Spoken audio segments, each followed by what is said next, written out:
안녕하세요 친구들. 오늘은 선생님과 함께 세계의 여러 음식 알기 네 번째 시간입니다. 지난 시간에 선생님과 함께 세계의 다양한 나라를 여행하고 그 나라의 전통 음식을 알게 되었는데요.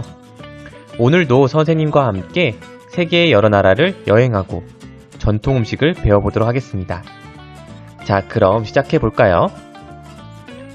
첫 번째 나라는 미국입니다. 미국의 수도는 워싱턴 DC고요. 종교는 개신교, 로마 카톨릭교가 있습니다. 미국은 영어를 사용하고 미국의 화폐는 US 달러를 사용합니다. 미국의 위치는 북아메리카, 북대서양과 북태평양 연안, 캐나다와 멕시코 사이에 있습니다. 그럼 미국의 전통 음식은 무엇일까요? 미국의 전통 음식은 칠면조입니다. 미국의 전통 음식 칠면조. 칠면조는 어떤 음식일까요? 칠면조는 조류에 속하는 동물로 닭과 비슷하게 생겼다고 합니다. 칠면조는 기름기가 없고 담백하기 때문에 오븐에 구워낸 다음 크랜베리 소스나 크래비 소스를 끼얹어 먹고 난다고 합니다. 또한 닭에 비해 몸집이 크고 고기가 푸짐해서 한 마리를 여러 사람이 나눠 먹을 수 있다고 합니다. 주로 추수감사절이나 크리스마스와 같은 명절에 온 가족이 한자리에 모여 칠면조 구이를 먹는다고 하는데요. 이 칠면조 요리는 미국의 명절 음식이라고 합니다. 그럼 미국의 전통 음식 칠면조 어떻게 만들어졌을까요? 추수감사절에 칠면조를 먹게 된 것에는 두 가지 이야기가 있다고 합니다. 한 가지는 추수감사절과 관련돼 있는데요. 맨 처음 미국으로 이주한 사람들이 첫 해의 원주민 부족에게서 사냥과 농사 짓는 법을 배웠는데 그 다음해에는 미국인이 이주민들이 원주민 부족을 초대해서 음식을 나눠 먹으며 추수를 기념했던 것이 미국의 추수감사절의 기념이라고 합니다. 이 추수감사절에 먹던 음식이 칠면조여서 지금도 추수감사절마다 칠면조를 먹는다는 것입니다. 다른 한 가지는 음식 재료가 풍부하지 않았던 옛날에 야생 칠면조는 구하기가 쉬워서 쉽게 먹었다는 그런 이야기가 있습니다. 칠면조는 이렇게 만들어졌나 봅니다. 다음으로 독일입니다. 독일의 수도는 베를린이고요. 독일의 종교는 개신교. 독일이 사용하는 언어는 독일어입니다. 독일은 유로를 사용하고 있는데요. 그 위치는 유럽 중부입니다.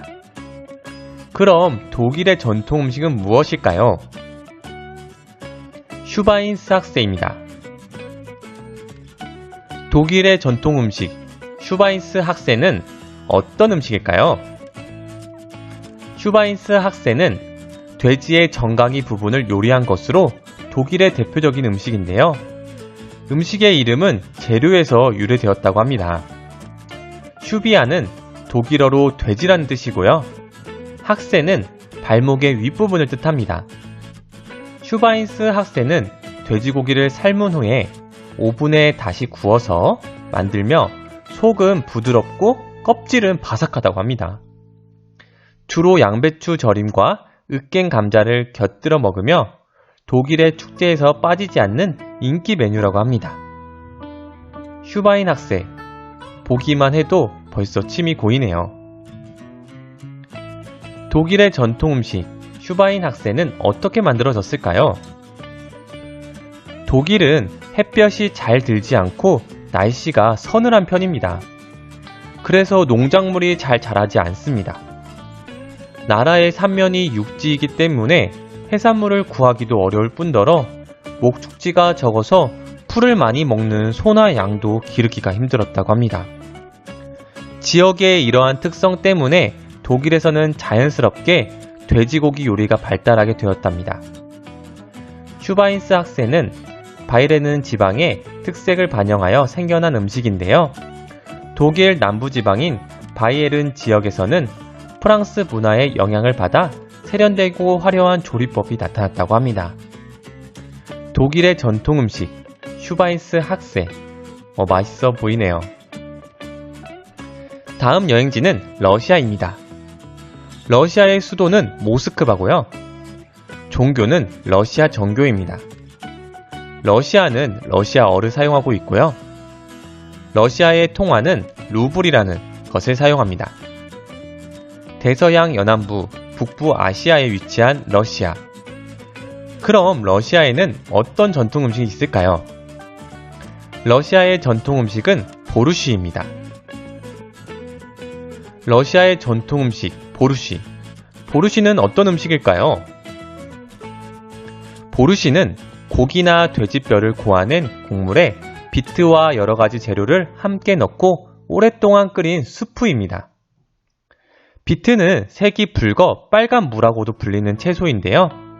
그래서 비트를 넣고 끓인 보르시도 붉은 빛을 띠고 있답니다. 러시아 사람들은 보르시에 스메타나라고 부르는 새콤한 크림을 얹어 먹는데요.